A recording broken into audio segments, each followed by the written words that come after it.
मेरे प्यारे छात्रगण, 10वीं कक्षा के तृतीय भाषा हिंदी कक्षा में आप सबको स्वागत है।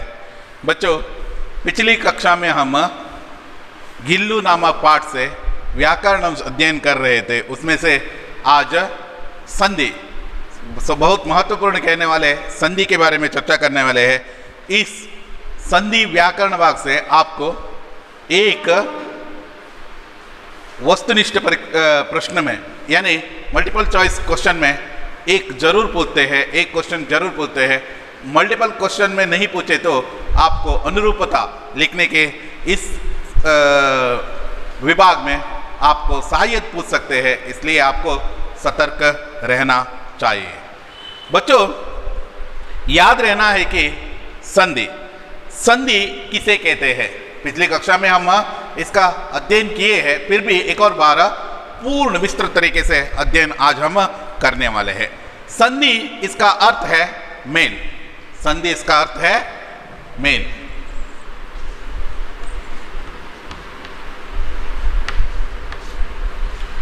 संधि इसका अर्थ है मेल। दो अक्षरों का मेल, दो वर्णों के मेल। वर्ण यानी अक्षर कहलाते हैं लेटर्स। हिंदी अक्षर के दो वर्णों का मेल हुए तो, अक्षरों का मेल हुए तो आप उसे संधि कह सकते हैं। शब्दों का मेल हुए तो उसे समास कहते हैं। आपको याद रहना है, दो वर्णों या अक्षरों के मेल से होने वाले विकार को संधि कहते हैं। दो वर्णों या अक्षरों के मेल से होने वाले विकार को, जो पहले अर्थ था ना, उसका रूप ही बदल देते हैं, वैसा जो विशिष्ट अर्थ यहां देते हैं। आपको याद रहना है, जब भी दो वर्ण आपस में जुड़ते हैं तो एक नया रूप ग्रहण करते हैं। इस वर्ण मेल की प्रक्रिया को संधि कहलाते हैं। इस एक पहला जो शब्द था ना, और दो शब्द रहते हैं, उन दो शब्दों के अलावा तीसरा शब्द यहां उत्पन्न हो जाते हैं। एग्जाम्पल देखें तो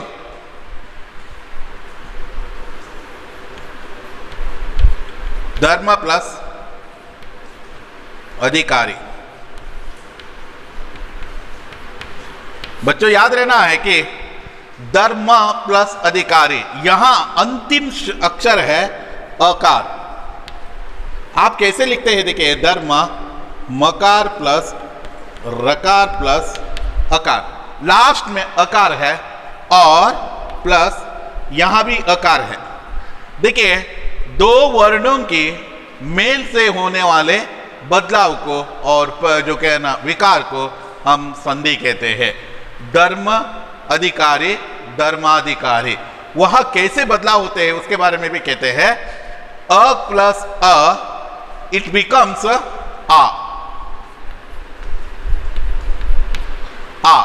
देखिए, उसे कैसे बदलाव करते हैं? धर्माधिकारी।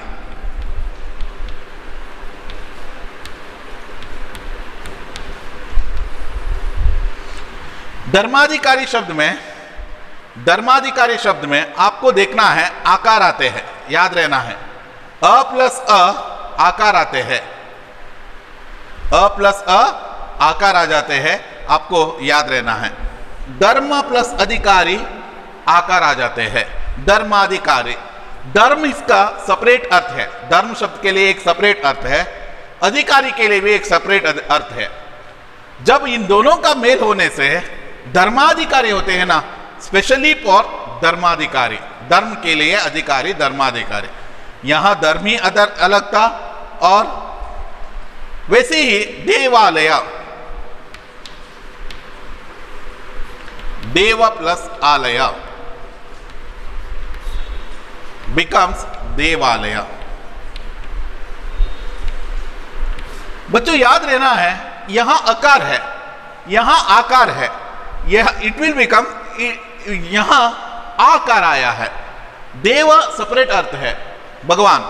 आलय एक घर का अर्थ है। देव प्लस आलय, जहां देव रहते हैं, देवालय, यही अलग अर्थ है। आपको याद रहना है, एक विशिष्ट शब्द का उत्पन्न हो जाते हैं, इसे संधि कहलाते हैं। इसे संधि कहलाते हैं। संधि में कितना प्रकार है आपको याद रहना है। मैंने पिछली कक्षा में कह चुका हूं, फिर भी एक और बार रिवीजन के माध्यम से एक और बार रिकॉल करेंगे। पहला प्रकार है स्वर संधि।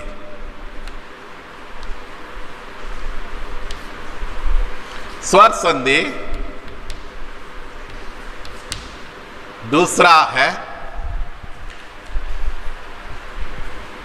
व्यंजन संधि।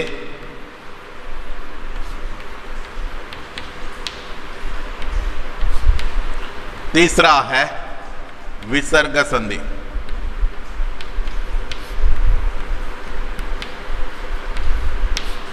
विसर्ग संधि पिछली कक्षा में हम अध्ययन किए हैं कि स्वर संधि, पिछली कक्षा में हम व्यंजन संधि के बारे में चर्चा किए थे। फिर भी एक और बार वह कहने के लिए कोशिश करता हूं आज की कक्षा में। यह सब कुछ एक एक जो वीडियो में रहना है आपको, इसलिए इस यह आलोचना कर आया हूं। स्वर संधि, व्यंजन संधि, विसर्ग संधि। संधि का प्रकार पूछे तो आपको 3 ही प्रकार लिखना है। यहां ज्यादा से ज्यादा क्वेश्चन नहीं पूछते हैं, फिर भी आपको याद रहना है, मालूम रहना है स्वर संधि क्या है, व्यंजन संधि क्या है, विसर्ग संधि क्या है। वे ज्यादा से ज्यादा वे लोग तो उसके अर्थ के बारे में ही पूछते हैं, इसमें उदाहरण के बारे में ही पूछते हैं। स्वर संधि में ओनली 5 प्रकार है, इसके अलावा बाकी कोई भी संधि में और व्यंजन संधि और विसर्ग संधि में प्रकार नहीं है। आपको कन्नड़ में है तो बहुत सारे प्रकार आपको देखने के लिए मिलते हैं। आगम संधि, आदेश संधि, जस्व, चुस्व, अनुनासिका, ये सभी है। इन सबको मिलाकर हमने व्यंजन संधि बनाए हैं। व्यंजन संधि के लिए जो कुछ भी जस्व, चुस्व, इन सब के लिए उदाहरण देते हैं ना, वो सभी व्यंजन के लिए आपको उदाहरण देना है। विसर्ग स्प्लिट किया तो विसर्ग आए तो आपको विसर्ग संधि लिखना है। उसमें पहला प्रकार है स्वर संधि, व्यंजन संधि, विसर्ग संधि। अब हम स्वर संधि के प्रकारों के बारे में चर्चा करना है तो बाद में व्यंजन संधि और विसर्ग संधि देखेंगे। स्वर संधि। स्वर संधि के पहला प्रकार है दीर्घ। दूसरा प्रकार है गुण। तीसरा प्रकार है वृद्धि। चौथा प्रकार है यण। 5वां प्रकार है अयादि। ये 5 प्रकार है। इन 5 प्रकारों के बारे में आपको ज्यादा से ज्यादा मन लगाकर देखना है और यह अत्यंत महत्वपूर्ण माना जाता है। अत्यंत महत्वपूर्ण मतलब अत्यंत महत्वपूर्ण। आपको इसमें ही आपको प्रश्न आ सकते हैं, नहीं तो यण संधि, नहीं तो वृद्धि संधि। देखिए, दीर्घ संधि, गुण संधि, नहीं तो वृद्धि संधि, नहीं तो यण संधि। सबसे महत्वपूर्ण है गुण संधि। उसके लिए एक कैसे यह पहचान लिया जाता है, इन सब के बारे में भी कह देता हूं। आपको वह देखकर रखना है। 100% श्योरिटी नहीं है। इट मीन्स वही है, यही आए तो हमें डायरेक्टली गुण संधि लिखना है, यही आए तो हमें वृद्धि संधि लिखना है, यण संधि लिखना है, ऐसा नहीं है। उसे स्प्लिट कर कर देखना आपका कर्तव्य है। इट मीन्स उसको संधि विच्छेद करना अत्यंत महत्वपूर्ण माना जाता है। संधि विच्छेद कैसे करते हैं इसके बारे में भी हम आज की कक्षा में करने वाले हैं। बच्चों, दीर्घ संधि। दीर्घ संधि कन्नड़ में आपने देखे हैं। कन्नड़ में आपको यह संधि विस्तृत रूप से है। दीर्घ संधि सवर्ण दीर्घ संधि कहलाते हैं। आपको सवर्ण दीर्घ संधि कहलाते हैं। यहां दीर्घ संधि के प्रकार देखना है तो आपको यह याद रहना है कि दीर्घ संधि में क्या क्या आते हैं। नाम ही कह देते हैं दीर्घ, ह्रस्व स्वर, दीर्घ स्वर। दीर्घ स्वर आते हैं, दीर्घ स्वर आते हैं। दीर्घ स्वर आए तो आ, ई, ऊ, ए, ऐ, ओ, औ, यह आते हैं। जब आप संधि पद लिखते हैं और संधि मतलब दोनों शब्दों को जोड़कर लिखते हैं, उस वक्त वहां दीर्घ स्वर आना है। दीर्घ संधि का मतलब है। उसके लिए भी एक नियम है। देखिए, अ प्लस अ आए तो आ, अ प्लस आ आए तो आ, अ प्लस अ आए तो आ आ प्लस आ आए तो आ। आपको याद रहना है यहां जो कुछ भी अंत का जो वर्ण अ प्लस अ आए तो भी आ ही आते हैं, अ प्लस आ आए तो भी आ ही आते हैं, आ प्लस अ आए तो भी आ ही आते हैं, आ प्लस आ आए तो भी आ ही आते हैं। यहां इन दोनों का सजातीय सवर्णों का मेल से उसका दीर्घ स्वर आते हैं, सजातीय सवर्णों का मेल से उसका दीर्घ स्वर आते हैं। देखेंगे उसका नियम क्या है, पेज नंबर 180 में है, आप देख कर रखिए। आप गिल्लू लेसन समाप्त होते ही यहाँ जो नोट्स है ना, आपको अपने नोट्स में लिख कर रखना है, याद रहना है। दो सवर्ण स्वर मिलकर दीर्घ हो जाते हैं यदि अ आ ई उ रू के बाद वे ही ह्रस्व और दीर्घ स्वर आए तो या दीर्घ आए तो दोनों के मिलकर क्रमशः आ ई उ रू हो जाता है। आपको याद रहना है किस तरह यह आकारी आते हैं, ई कारी आते हैं, ऊ कारी आते हैं, आपको याद रहना है। यह अत्यंत महत्वपूर्ण है दीर्घ संधि का पहचान लेने के लिए। उसी तरह यह अ आ का मेल से होते हैं, ओके ना। उसी तरह ई का मेल से, ई का मेल से क्या होते हैं, ई प्लस ई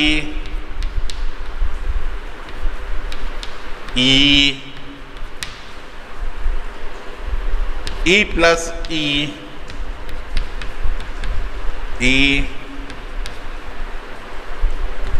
प्लस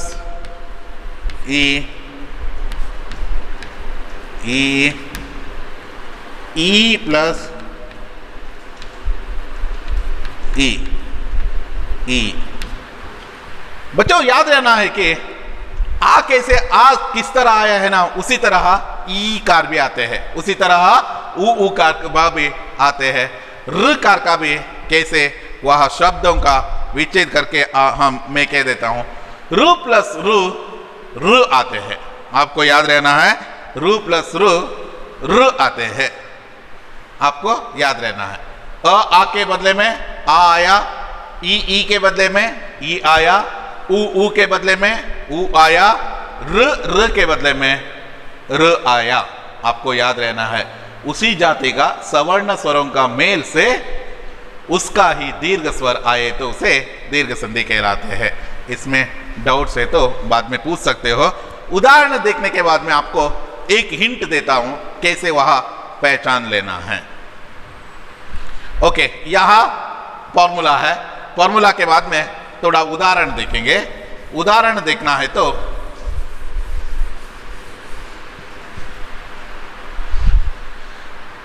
उदाहरण देखना है तो याद रहना है आपको बच्चों, समान प्लस अधिकार,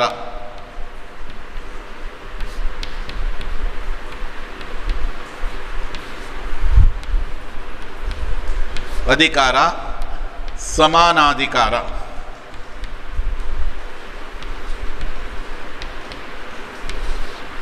समानाधिकार, समान प्लस अधिकार समानाधिकार। यहां आपको याद रहना है समान अकार आया, अधिकार अकार आया, समानाधिकार आपको याद रहना है समानाधिकार।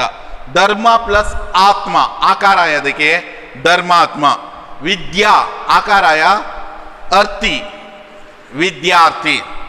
विद्या प्लस आलय विद्यालय।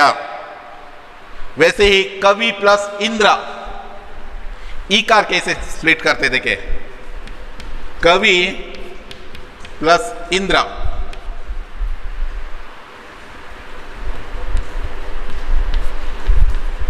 कविंद्र। जैसे ही रविंद्र, रवि प्लस इंद्र रविंद्र, वैसे ही जो आते हैं। उसके बाद में गिरी प्लस ईशा गिरीश। मही प्लस बड़ा ईकार इंद्र महेंद्र। रजनी प्लस ईशा रजनीश। वैसे उकार में लघु प्लस उत्तरा लघुत्तर। देखिए उकार, यहां अ आ, यहां ई, उकार, लघु प्लस उत्तरा,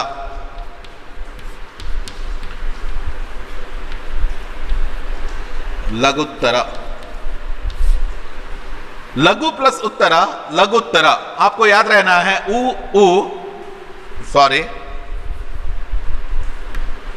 लघुत्तरा, यहां याद रहना है,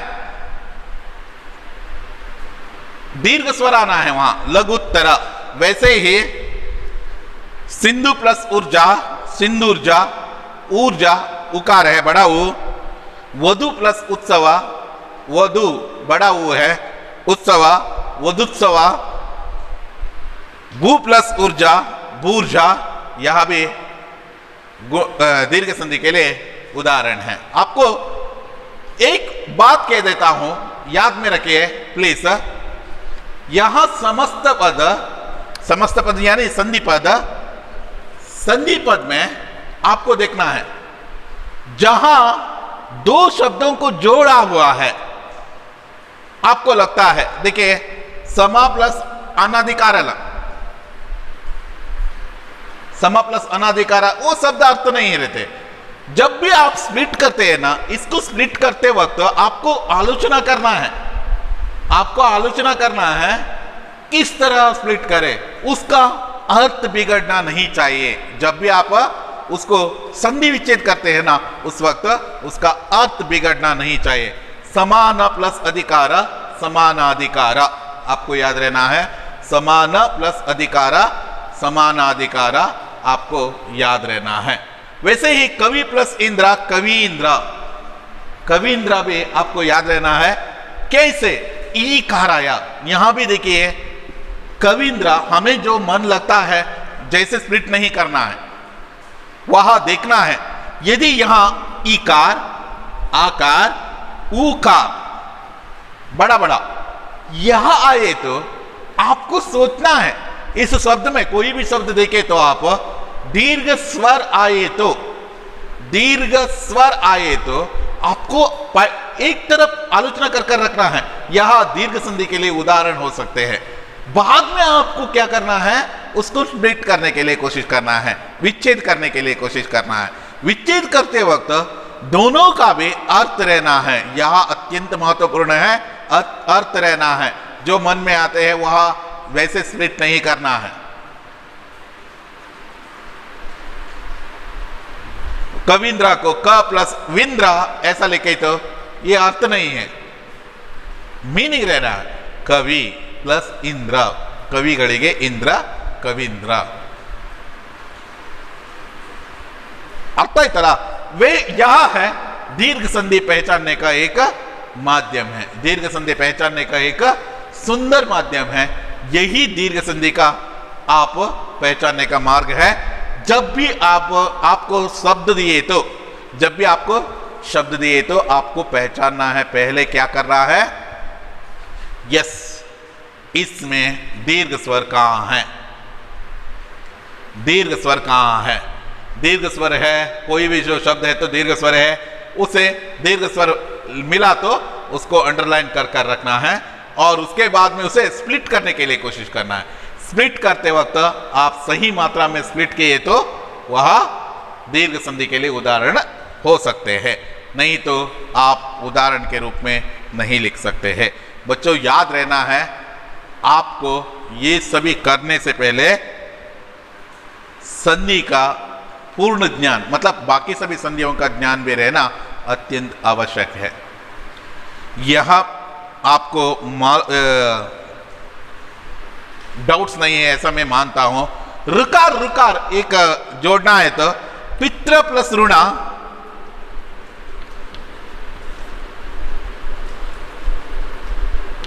पित्र प्लस ऋणा, पितृणा, पितृणा आपको याद रहना है, पितृणा।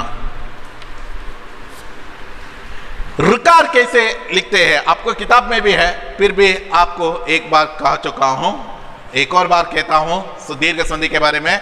दीर्घ संधि स्वर संधि का एक प्रकार है, उसमें दीर्घ स्वर आते हैं, जैसे आ, ई, उ। सजातीय स्वरों का मेल से, उसी जाति का ह्रस्व स्वर और दीर्घ स्वर के मेल से उसी जाति का दीर्घ स्वर आते हैं। उदाहरण, अ प्लस आ इज इक्वल टू आ, ई प्लस ई इज इक्वल टू ई, उ प्लस उ इज इक्वल टू उ। इस तरह रहते हैं। यह दीर्घ संधि के बारे में है। इतना आपको दीर्घ संधि के बारे में काफी है, ऐसा मैं मानता हूं। आपके सिलेबस में ज्यादा से ज्यादा यह संधि किस प्रकार का संधि है यह पूछते हैं। आपको किताब में रहने वाले तथा ग्रामर पुस्तक के मतलब ग्रामर में रहने वाले सभी शब्दों को देखकर रखना है, वही आपके लिए काफी है। ओके, इसके बाद में हम गुण संधि के बारे में चर्चा करेंगे।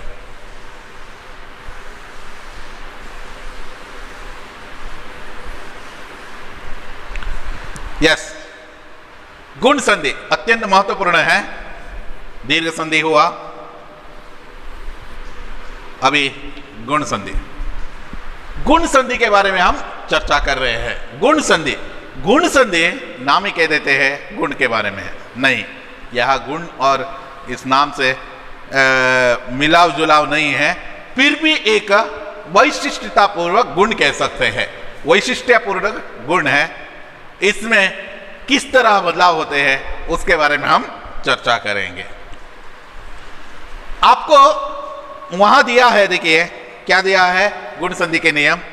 यदि अ या आ के बाद ई या ई के बाद उ या उ के बाद रु आए तो दोनों मिलकर क्रमशः ए, ऐ, ए, ओ और कार आते हैं। अ आ के बाद ई आए तो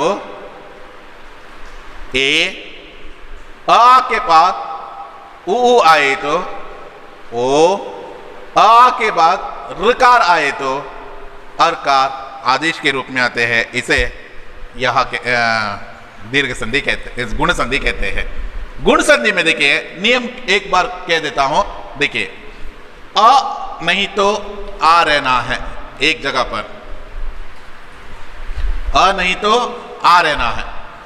पहला शब्द के अंत में अ नहीं तो आ रहना अत्यंत अनिवार्य है। गुण संधि करना है तो स्प्लिट करने के बाद में पहला शब्द के अंत में अकार नहीं तो आकार रहना अत्यंत अनिवार्य है। अकार नहीं तो आकार, सब में अकार नहीं तो आकार रहना है। इसके आगे ईकार आए तो, ई नहीं तो ईकार आए तो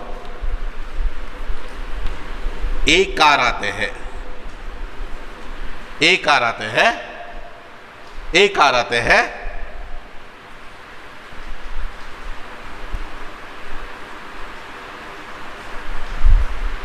एकार आते हैं और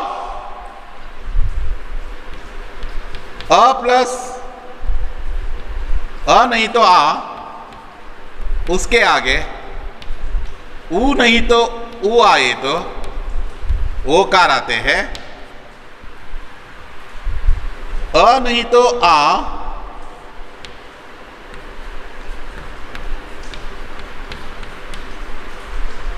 ऋकार आए तो अरकार आते हैं। अत्यंत महत्वपूर्ण है। प्लीज बच्चों याद रखिए, पहला शब्द के अंत में अ नहीं तो आकार रहना है। सब में देखिए अ नहीं तो आकार, अ नहीं तो आकार।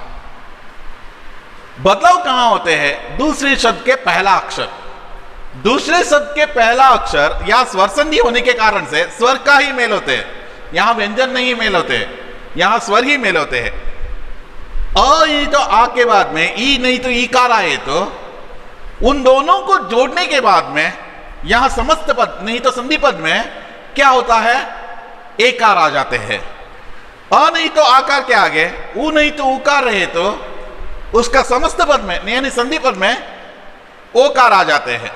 अ नहीं तो ऋकार आए तो उसके समस्त पद में अरकार आ जाते हैं। उसे गुण संधि कहलाते हैं। सिंपल है, सिंपल यानी सिंपल, अत्यंत इजी है। आसान यानी आसान। किस तरह रहते हैं उसका देखना है तो एक उदाहरण लेता हूं। गणेश, गण प्लस ईश,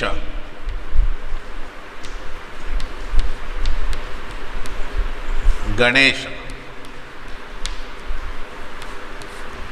बच्चों यहां याद रहना है कि यहां अकार आया लास्ट में, देखिए गणेश इकार आया, अ प्लस ई एकार आया, यहां एकार आया। बच्चों याद रहना है, आपको यहां गलती नहीं करना है, क्योंकि यहां आप गलती किए तो पूर्ण गलती हो जाते हैं। उसका फाइंड आउट करने का एक और तरीका मैं कह देता हूं बाद में। गणेश एक उदाहरण हुआ, उसी तरह एक और उदाहरण देखना है तो गजेंद्र, गज प्लस इंद्र गजेंद्र, अकार गज अकार, इंद्र इकार, इंद्र गजेंद्र। वैसे ही आपको परमेश्वर, परम प्लस ईश्वर परमेश्वर, महेंद्र, महा प्लस इंद्र महेंद्र, रमेश, रमा प्लस ईश रमेश, विघ्नेश, विघ्न प्लस ईश विघ्नेश। ये सभी एकार के रूप में आया, एकार के रूप में आया। मालूम हुआ ऐसा मैं मानता हूं। बहुत इजी है, आसान, बहुत इजी मतलब इजी है, आसान मतलब आसान है। देखिए पहला वन उदाहरण आपको मालूम हुआ ऐसा मैं मानता हूं। अ लास्ट शब्द में अ आ रहना है, ई रहे तो एकार आते हैं। गुण संधि का यहां अ के बाद में उ कार आए तो ओकार आते हैं। जैसे उदाहरण है सूर्य प्लस उदय। समस्त पद करना है तो सूर्योदय।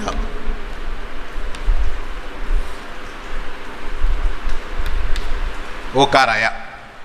देखिए यहां भी ओकार आया। और नहीं तो नेक्स्ट देखिए अकार के वर्ण में ऋकार आया तो अर्कार आदेश आते हैं। अर्कार, अर्कार आदेश आते हैं। उसके विवरण देखना है तो महा प्लस ऋषि,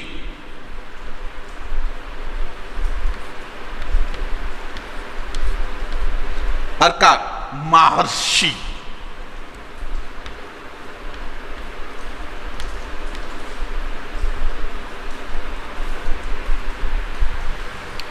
महर्षि, महर्षि। आपको याद रहना है महा प्लस ऋषि महर्षि। ज्यादा से ज्यादा यह पूछने से बदले में ये दोनों पूछने का संभवनीयता ज्यादा है। लगभग 80% यही पूछते हैं, 80 to 90%। यहां 10% पूछ सकते हैं। गुण संधि में यदि पूछते हैं तो ज्यादा से ज्यादा इन दोनों में ही रहते हैं। एक और उपाय आपको कह देता हूं, यह 100% नहीं है, लागू नहीं होते हैं आपको। देखिए यहां भी एक ಒಂದು ಕೊಂಬು आया, यहां भी ಒಂದು ಕೊಂಬು। आपको याद रहना है, जो सभी नहीं होते हैं। जैसे आपको यहां ಕೊಂಬನ್ನ ನೋಡಿದ ತಕ್ಷಣ ನಿಮ್ಗೆ ಗೊತ್ತಾಗುತ್ತೆ यहां एक आया।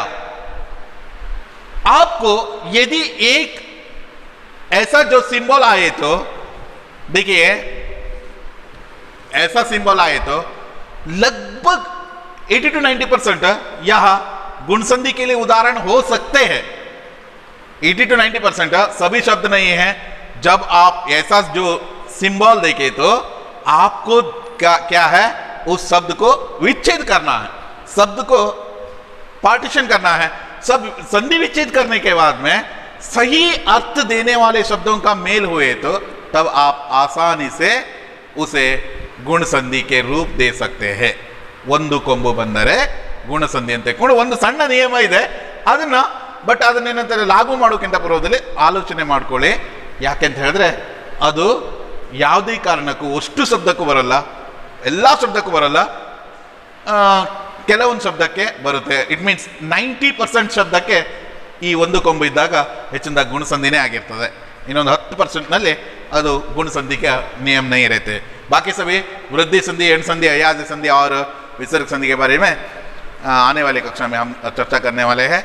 बच्चों धन्यवाद.